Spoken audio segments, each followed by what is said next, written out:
Café Zoom es una producción de Cuerdos de Atar y es parte de la alianza informativa entre Latinoticias y Litan Jazz.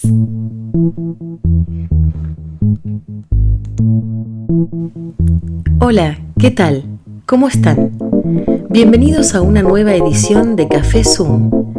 Hoy nuestro invitado es Andrés Taxir, escritor y editor. Es autor de la novela Una conjetura sobre la Alcántara y de varios libros de poemas. Es cofundador de Equidistancias, una editorial que edita autores que escriben fuera de su país. Nos recibe en su casa, en Buenos Aires. Bienvenidas, bienvenidos a Café Zoom. Sí, o sea, creo que mi relación con la literatura viene de chico, siempre de chico leí mucho. Bueno, lo típico que leen los chicos, ¿viste? Recuerdo el otro día estaba en la casa de mis padres encontrando los libros de Elige tu propia aventura, ¿viste? Que había como 20 o 30 de estos, entonces recuerdo haber de chico leído mucho de eso y diferentes colecciones. Recuerdo haber leído Corazón de chico mucho. Y en la secundaria tuve grandes profesores de literatura que terminaron de dar ese empujón para leer y pasar muchísimo tiempo leyendo. Y toda mi vida leí, en la medida de lo posible leí, aunque fui manteniendo, soy economista, estudié economía, trabajé como economista, tanto acá en Argentina como después en España, que viví unos años, y en Londres, y nunca dejé de leer, y siempre quise escribir, y nunca me animaba. Y me pasó que solamente me animé a escribir cuando estaba en Londres. Muy paradójico en mi vida Ujú. porque escribí en un ambiente en donde la literatura que leía era muy distinta a la que yo conocía, ¿viste? Porque estás en otro país, se habla otro idioma, entonces te van llegando cualquier cosa, la gente que tenés alrededor es muy distinta a tu grupo de pertenencia, incluso vive en otro idioma, pero incluso ahí es donde empecé a escribir, empecé a ordenar mis ideas, escribí un libro de relatos sobre la inmigración justamente, y me zambullí en la construcción de mi primera novela, ¿sí? Y a partir de ese momento empecé a trabajar mucho o de alguna forma, esa, no sé si epifanía, te agradezco la palabra, es muy linda, pero ponele que, no sé, a lo mejor hay que bajarle un poco el precio, pero ponele ese descubrimiento que fui haciendo, esa comodidad que fui adquiriendo, mejor dicho, ¿no? Esa comodidad que fui Ujú. adquiriendo fue sobre esta literatura literatura escribiendo afuera, y trabajé o estoy trabajando lo que yo llamo una trilogía que son tres novelas, de la inmigración y la mentira. Para mí son temas que me Ujú. resultan muy interesantes. Y bueno, en mi primera novela, Una conjetura sobre Alcántara, de alguna forma, podría ser una de las formas de decir que es el eje principal de esa historia, como del resto de la trilogía. En tu caso, como escritor, ¿en qué medida la literatura es espejo de la realidad? Y uno quiere siempre decir que lo que está lo que está escrito no es uno, y a veces es fácil convencerse y a veces no es tan fácil convencerse. Sin duda la vida real, déjame ponerla entre comillas, ha inspirado muchas cosas, y además ha inspirado o me ha ayudado a la construcción de cosas, de personajes, de situaciones.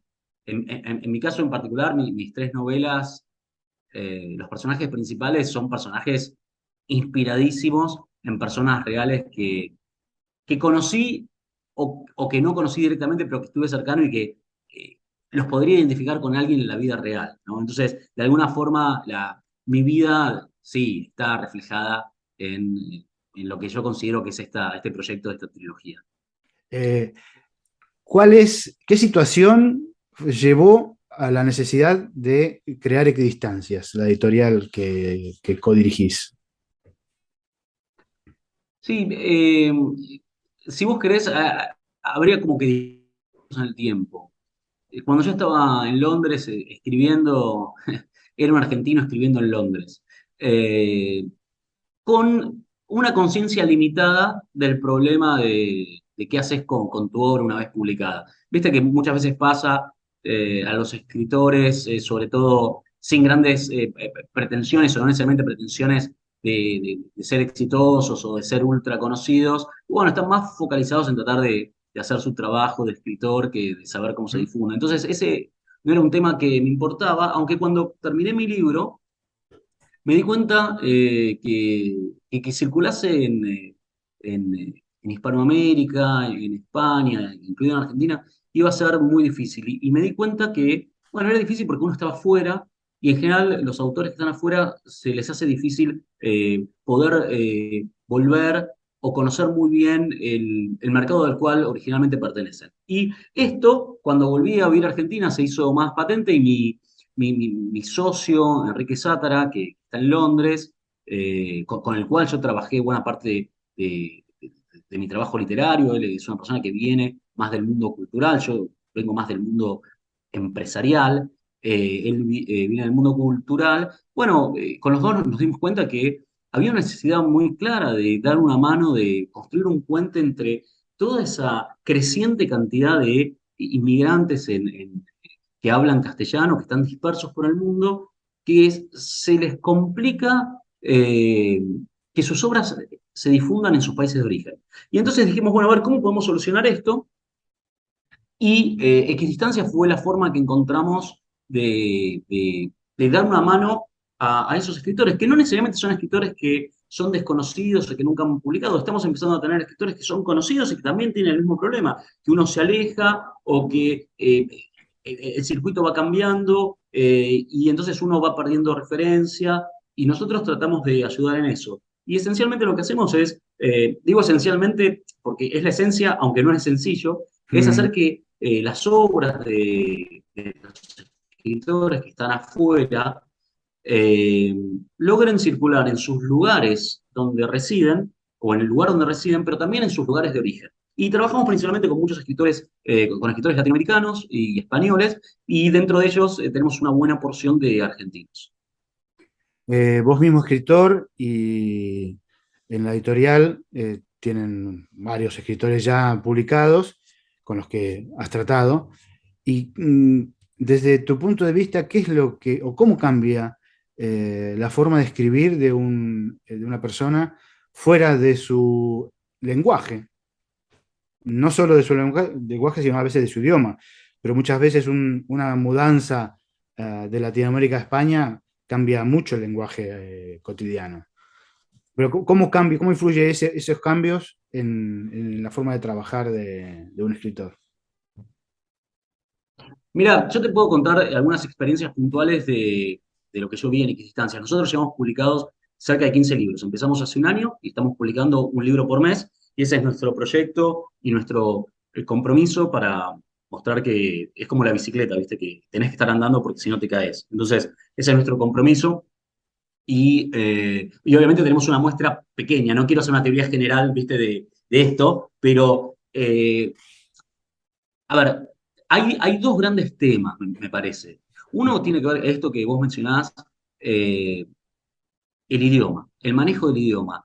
Tenemos muchos escritores que son argentinos que han terminado en España o han pasado por España, pero la influencia del castellano español es gigantesco. Mm. En expresiones, en la construcción en el uso de algunas palabras, y que a veces una de las grandes dudas que tenemos es cómo y sin duda el uso, por ejemplo, del vos o del tú.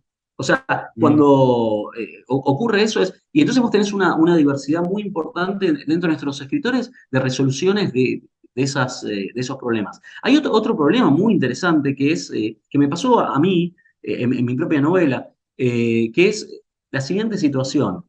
Eh, el personaje principal está todo el tiempo hablando con personajes que no hablan en inglés, que hablan en inglés, perdón, ¿no? Porque vive en Londres y entonces habla en inglés con otros. Y esos otros también piensan cosas. Ahora, esos otros, ¿cómo piensan? ¿Piensan como pensaría un argentino con vos o piensan como un español? Porque probablemente nunca escucharon hablar un argentino. Si vos sos un londinense, probablemente estás más en contacto con un español porque te vas de Claro. vacaciones a Málaga que con un argentino. Entonces, tu cabeza está formada más a la española, ¿no? Entonces, tenés un conjunto muy importante de estos jueguitos dando vuelta. Pero además, creo que, además de eso, que cada uno lo resuelve como puede y a veces es muy divertido y marca mucho la personalidad del escritor, está el tema de la temática. Buena parte de las obras de Equidistancias, sin quererlo, porque no es una condición de publicación ni nada, relatan la experiencia de la inmigración, en forma más directa o en forma más indirecta, no Ujú. importa, pero todos son algo así como algún personaje que de alguna forma se le atraviesa el tema de la inmigración en sus historias. Estoy hablando de narrativa, nosotros tenemos tres colecciones, narrativa, ensayo y poesía.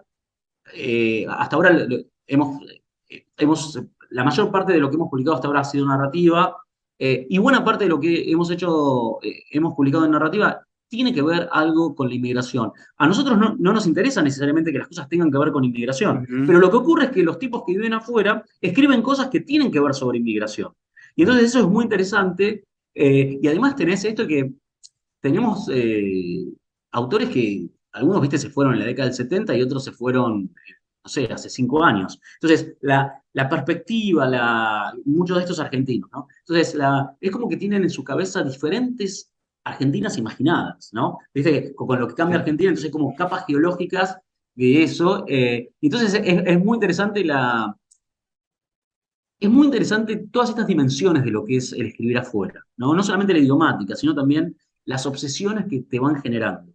Y eso es algo que disfrutamos mucho. Y cómo también la imagen del lugar de origen se queda congelada en el momento en que uno se fue, ¿no? Porque cambia muy rápido, sobre todo en Argentina cambia todo muy rápido. Bueno, quería volver dos preguntas a vos como escritor. Una, ¿cómo entró Madrid y después Londres en tu trabajo? Y si querés también la inmigración, en tu trabajo como Sí, escritor. en mi... A ver, yo tengo, como te dije, esta trilogía que es sobre inmigración y mentira. Eh, las obras, estas tres están centradas en Londres. La trilogía es un escritor. No, un periodista, un joven periodista argentino en sus treintas, un porteño que vive en Londres y está ahí estancado. eh, Ha tenido una relación con una española que no ha prosperado. Hasta ahora es un personaje normal, ¿no? Porque de estos tenemos millones, ¿no? Dando Sí. vuelta. Bueno, y el tipo, en su trabajo de periodista, se le cruzan en las tres novelas oportunidades de explorar con un poco de detalle algunas historias específicas que cada una de estas tres son distintas, pero que todas tienen que ver con historias de inmigrantes. Ujú. Y entonces, para mí en mi obra, Londres es un punto central de la obra, es un punto central porque la acción transcurre en Londres, el pensamiento de este personaje que se llama Ariel Tauber en las tres novelas transcurre en la casa de él, en la cabeza de él, es su vida, cómo él va reconstruyendo estas historias, y va reconstruyendo las historias en la medida de sus posibilidades, mezclando hechos con ideas, con conjeturas, con mentiras, tejiendo algo que ni a él mismo lo convence de que sea verdad. Y creo que cuando uno emigra, pasa todo el tiempo eso, ¿no? Uno se quiere convencer que lo que está haciendo. ¿Quién no se pregunta todos los días cuando uno emigra si está bien o está mal lo que he hecho? Y entonces, y no hay verdad, no hay mentira, Eh, es una duda eterna, y creo que eso se refleja muy fuerte en esa obra. Y en el conjunto de cuentos que he escrito, que todavía no lo publiqué, son 10 cuentos sobre inmigrantes. Y la mitad de ellos, más o menos, son de escenas londinenses y la mitad son escenas madrileñas. Yo viví en Madrid unos años y ahí, bueno, también tuve la oportunidad de conocer muchos inmigrantes, obviamente muy distintos de los inmigrantes argentinos o latinoamericanos que había en Londres que hay en Madrid, pero los dos me sirvieron, me alimentaron para este conjunto de relatos.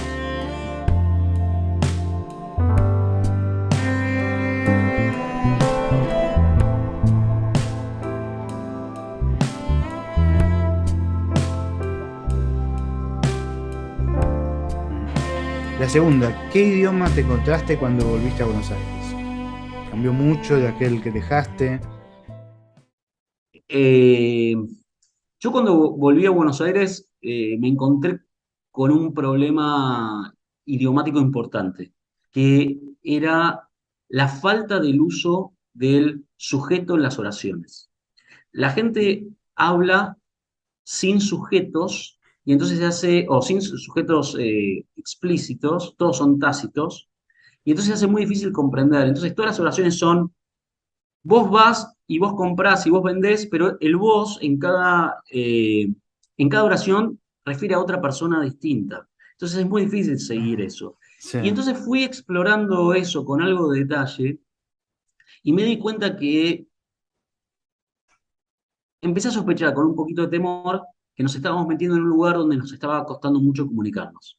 Si es muy difícil explicitar quién es el sujeto en una oración, temo que cueste comunicar una idea fuerte. Entonces, me quedé con esa idea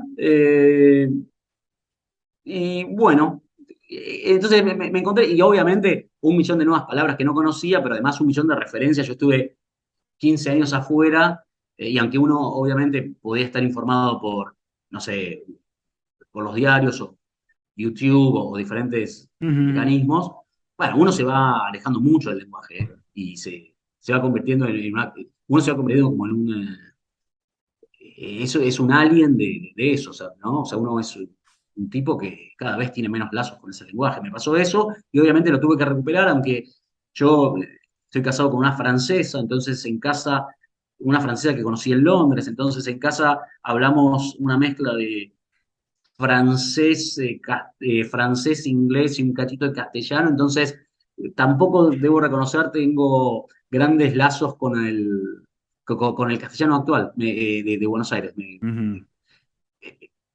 Tengo que hacer un esfuerzo para entender muy bien el idioma. ¿Pero ya lo tomás como propio?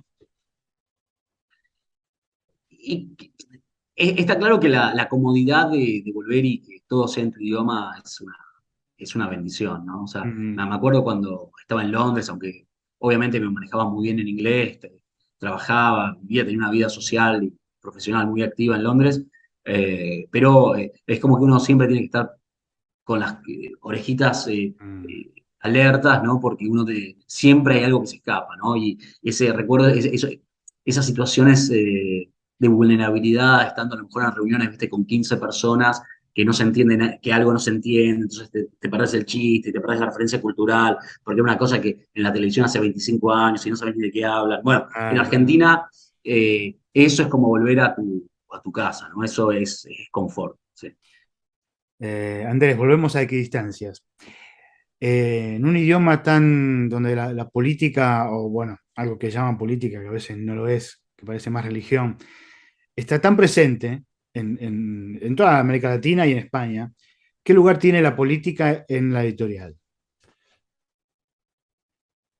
Creo que, aunque suene naif lo que voy a decir, ninguno. O sea, no sé si es posible que no tenga ningún lugar, pero nosotros tenemos en nuestros autores eh, tipos que vienen de tradiciones culturales, políticas, sociales muy opuestas, incluso mi socio y yo. Digamos, somos tipos de experiencias vitales bien distintas. Tenemos libros algunos que tratan la cuestión femenina de una forma muy explícita y con una posición muy fuerte, y otros que la critican. O sea, y Mm. no tenemos ninguna duda. Nosotros publicamos literatura que nos parece buena.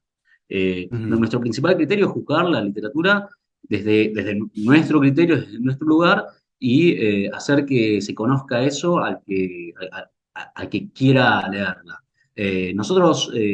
Yo después tendré mis preferencias y prefiero leer cuentos focalizados en el feminismo o en la lucha ecologista, pero ese es otro tema que no le importa a nadie, Sí, digamos. sí, sí. Lo que nosotros tenemos tratamos de tener una amplitud muy grande, porque, digamos, nosotros tenemos una aspiración que es ser internacionales. Entonces, Mm. en Argentina probablemente haya algunos debates o algunos temas que lideran el debate. En México donde tenemos presencia serán otros, en Francia serán otros, en Inglaterra sin duda son otros.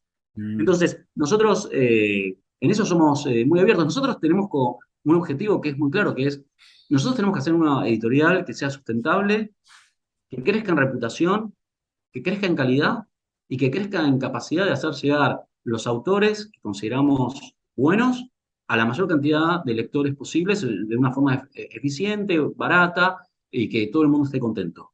O sea, nosotros no tenemos posición por nada en nuestra selección de libros. En ese sentido, me parece que somos muy abiertos, somos muy abiertos.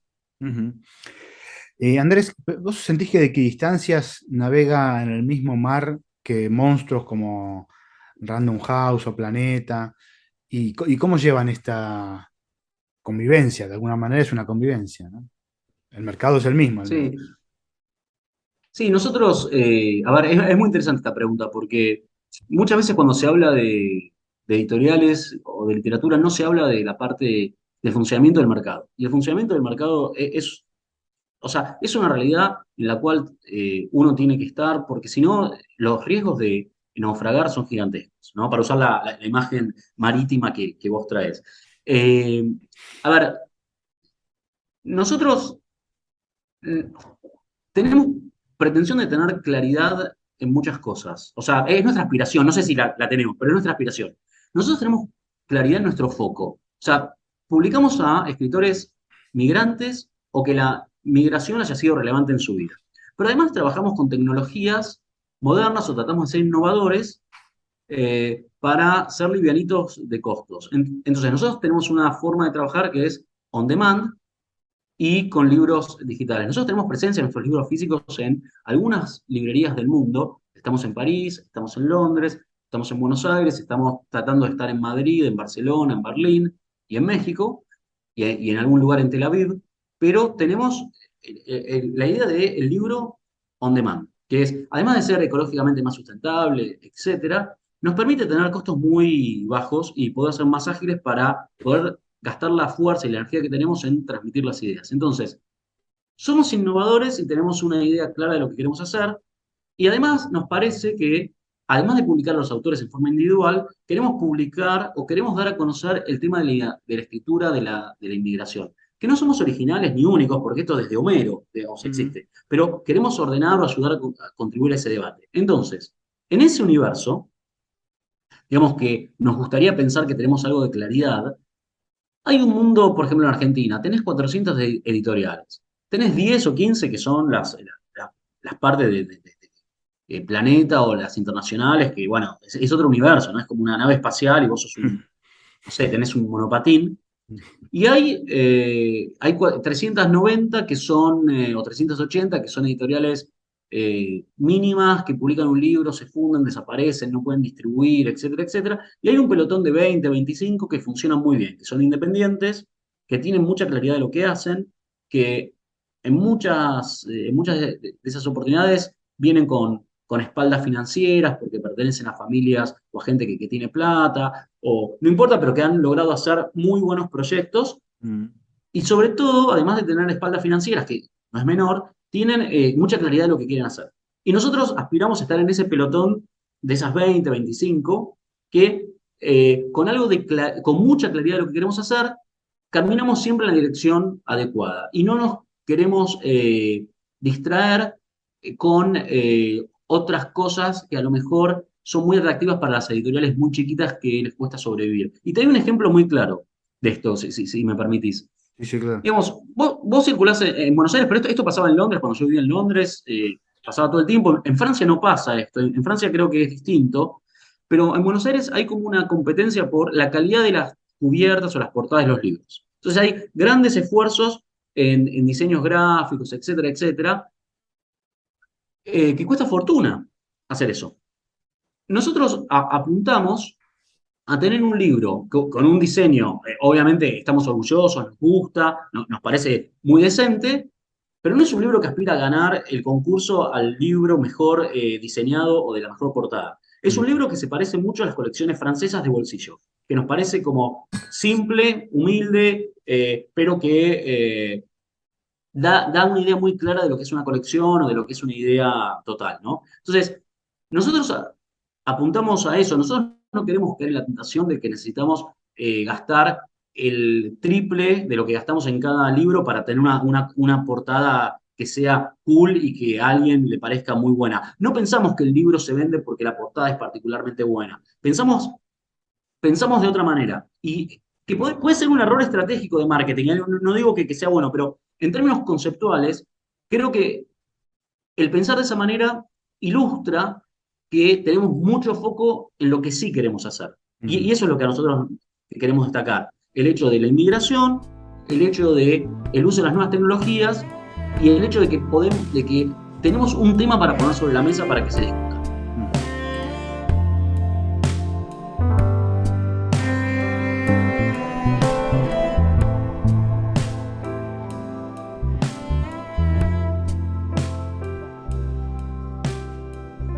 ¿A qué renunciaste como escritor para ser editor? Ah, tiempo.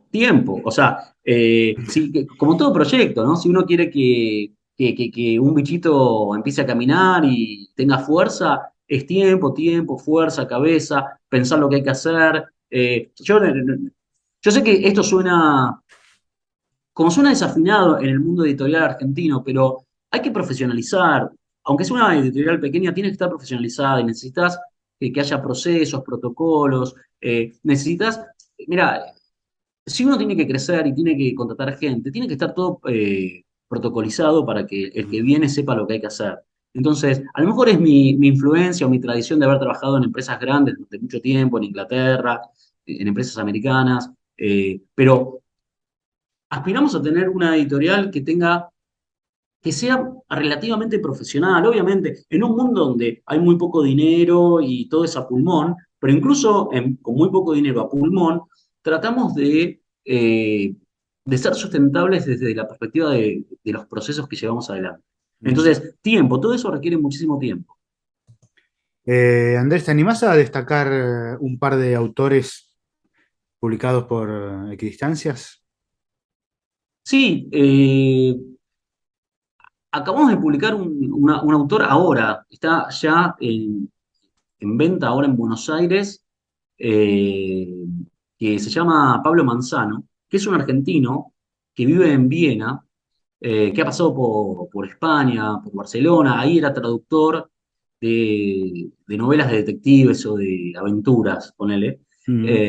Y ha escrito este libro, a mí me parece hermoso, una novela corta, Celebración, se llama Celebración, eh, que es la historia de dos amigos donde se discute sobre qué es perder y qué es ganar en la vida, muy ácidamente, con un telón de una altísima intensidad de sexo atrás en sus vidas, de fiesta y de alegría y tristeza, que tiene una prosa ácida, pero súper precisa, al mejor estilo Houellebecq. A mí me parece que es un libro cuando me llegó a mis manos dije, wow, esto es como el Houellebecq temprano, ¿viste? El de las partículas elementales o algo así, y sórdido, ¿viste? Con algunos de cuando lo leíamos con mi socio, con Enrique Sátara, algunos trazos de Céline. Es un libro muy lindo, Celebración, que esperamos que sea bien recibido, que es un libro que esperamos que genere discusión. ¿Sí? Sabemos que es un libro que no va a pasar neutral, ¿no? No va a resultar neutral. Tenemos otro libro muy lindo que todavía no lo publicamos, que lo vamos a publicar ahora creo que en el primer trimestre del año en Buenos Aires, que es Añadir a la Sexta, que es un libro de un español, un chico de Santander, eh, José Luis Gutiérrez Trueba, que este chico vivió muchísimos años, es de Santander, pero vivió cerca de 10 años en Londres, y escribió un conjunto de relatos sobre cómo las nuevas tecnologías nos están cambiando la vida.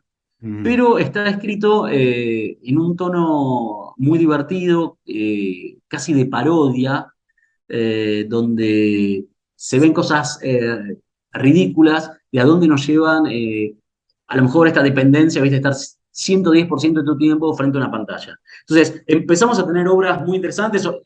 Esto creo que son los libros 15 o 16 que hemos publicado, todos los libros tienen cosas muy interesantes, pero estos son dos libros que acaban de salir o que están saliendo y que son muy interesantes.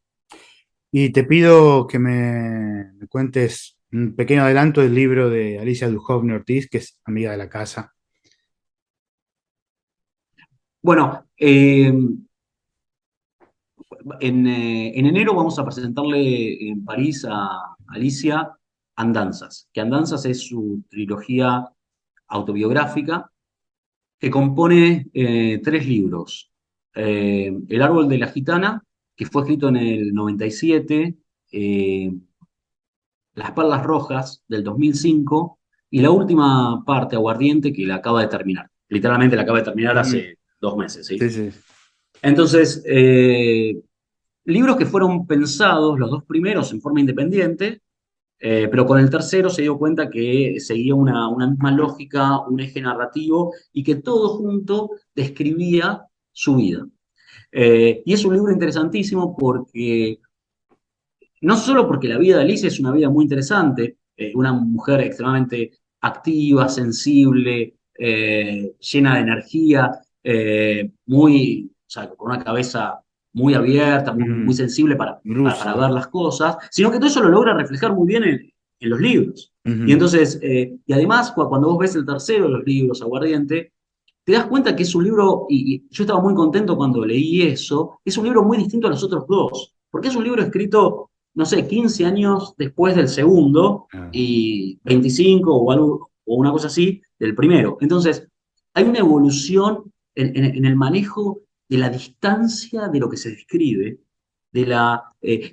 tal vez tenga que ver con el hecho de que fue un libro escrito, ella vivió creo que cerca de una década en el campo, en Francia, y entonces es un libro que de alguna forma en mi cabeza es muy consistente con esa imagen como más alejada. No puedo decir bucólica porque el campo en Francia vendía, o sea, no creo que tenga esta idea de lo que los griegos tenían en la cabeza, digamos, hace 3.000 años, pero ponerle una idea como de la naturaleza más presente, como una intensidad distinta, ¿no? La intensidad tratada distinto, la velocidad en forma distinta. Entonces, los tres libros juntos hacen esta obra muy importante, o sea, que es como su legado autobiográfico, bueno, que tenemos el honor de editar y de presentar ahora en París el 21 de Mm. enero, el sábado 21 de enero a la tarde, en la librería Cariño, en París. Andrés, ¿la patria es el idioma? La patria es el idioma. Yo no sé muy bien qué es la patria. Lo que sí sé es que, o sea, me aventuro a decir que es muy cómodo sentirse muy cómodo en un idioma. O sea, sentirse la seguridad de que uno está construyendo las frases en forma correcta, que uno domina la gramática, que uno entiende los significados de las cosas y las sutilezas de las palabras. Creo que a uno le da mucho confort. Sí, es muy lindo sentirse cómodo en el idioma de uno. Y el humor, me permito agregar, aunque no me lo han preguntado a Sí, mí, sí. porque yo creo No, que uno se da cuenta que está fuera de su hábitat cuando se desencaja el humor con el lugar. sí, totalmente. A mí, en mis dos experiencias migratorias, tanto en Madrid como en Londres, bueno, eso me pasó. Obviamente, en Madrid tenía la ventaja de que al menos entendía todas las palabras que se utilizaban, ¿no? Claro. En Londres menos, pero sí, son lugares distintos. Que incluso un chiste que a uno le puede parecer incluso vulgar o básico, qué sé yo, en una tradición argentina, afuera es percibido como, uy, qué tipo genial lo que está diciendo, Mm, ¿no? sí, sí, sí. Entonces, sí, sí, esas diferencias son muy, muy interesantes. Andrés Taxir, muchas gracias por este tiempo de compartir en Café Zoom y bueno, hasta encontrarnos en París próximamente. Muchísimas gracias, gracias por tu tiempo, muy interesante esto. Un abrazo. Le pied d'une femme s'accélère, le train ne l'attendra pas. Toutes les journées se ressemblent, comme des trous qui bouffent le temps. Et la petite heure qui reste, c'est pour sa fille qui l'attend.